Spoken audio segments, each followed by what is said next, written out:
firstly, congratulations obviously on your son's victory. Yeah. Do you want to briefly talk me through that? Yeah, he fought a tough soldier who's obviously a fair bit older than him, game fighter who comes to fight. I see him in a fight where I thought he was potentially winning it, and he had an injury. So I knew he was a tough, hardened fighter, and I knew he was someone that if he fancied it, he could turn over a good prospect. But I knew Michael is maturing. He's getting better with each fight. He's had great experience, and I knew he'd handle him over the 6 rounds, no problem. I knew it wouldn't be a stoppage. He's a tough kid. But the guy looked a lot bigger than him. I know they're the same weight, but like, was there any same-day weigh-ins or anything like that? No, he looked kind of massive to me. He was very big at the weight. Yeah, you're right. That's a good observation. He was big at the weight, and I did think that when I see him in the flesh.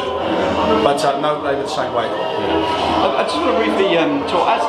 As is your son, and you promote the show, is it like one of the hardest things to do? Because it's obviously he's your son, and you know you want him to do well on that. But like part of you're thinking, I don't want him fighting. I don't, you know, he's going down that route.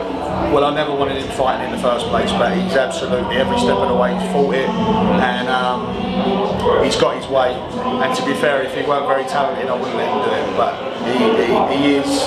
he seems to tick a lot of the boxes, but he's got a hell of a lot to learn, and I'm trying to give him the right fights, not easy fights, not fighters that come with no resistance, or you know, fighters that just go for a walk around like a spar and stuff. I'm trying to give him the right fights whereby he learns how to fight on the job, because there's too many top prospects in this country get fed easy fights one way or another, whether the opponent's not up to it, or whether it's a walk around, or whichever way you want to look at it. And when they come to a major fight, they get clean, and you know, that's what I'm trying to avoid. I want him to really learn on the job. Is it important that, as you said, quite rightly said, a lot of fighters on these smaller horse shows and when they're building, you know, prospects, are fed journeymen where they just knock out? You know, that completely defeats the object of a prospect building up. And I always remember Peter Fury saying when he was building Hughie up, that he wanted to get Hughie the tougher fights, get him every sort of style, so when it comes to the big fights he can handle himself. Is that a similar kind of mentality? Absolutely. I was with Peter every step of the way. You know, we're a great team, so yeah, you're right. That's exactly it.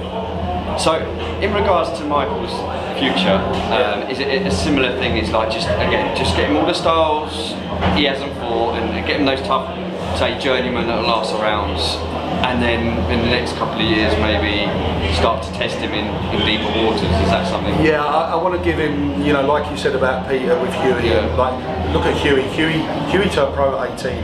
He'd done things at a young age. My son turned pro at 19. He was a young 19 when he turned pro.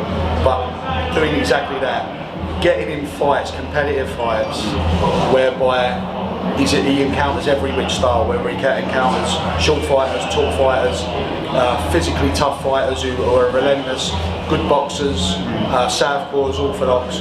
Yeah, that's the type of apprenticeship I'm trying to get him in the pros. When he turned pro, was it your decision to look for a certain trainer? How did that work? Because obviously he's just young, you want, you know, the best. Well, basically we kind of live out of the way away, so I've always trained my son. I actually train him. So, you know, Peter, as I said, like, you know, Peter and Hughie and the team and everything, you know, great friends, great family, and they've always helped me out with Because I've seen him up there before sparring, so he must have, that's, I mean, wealth of knowledge, that's like the best. It is, the best you can get. Peter's based in Manchester most of the time. Michael's down here, he's got his life sort of thing, so I train him. And Peter helps me out, helps Michael out. He loves Michael, and he goes in his corner. And when Michael's ever around Peter, he's always giving him tips and showing him stuff and pointing out where he went wrong in his last fight, because he's not training him full time. But he's always taken a keen eye on Michael, and he's been a great help. So do you think when his career really starts to take off, do you think it's something where he may even relocate and train with Peter at one stage? Is that something you might look at? When he gets old enough, like he might, yeah, we might just do that. Yeah. You never know how things turn out. Yeah.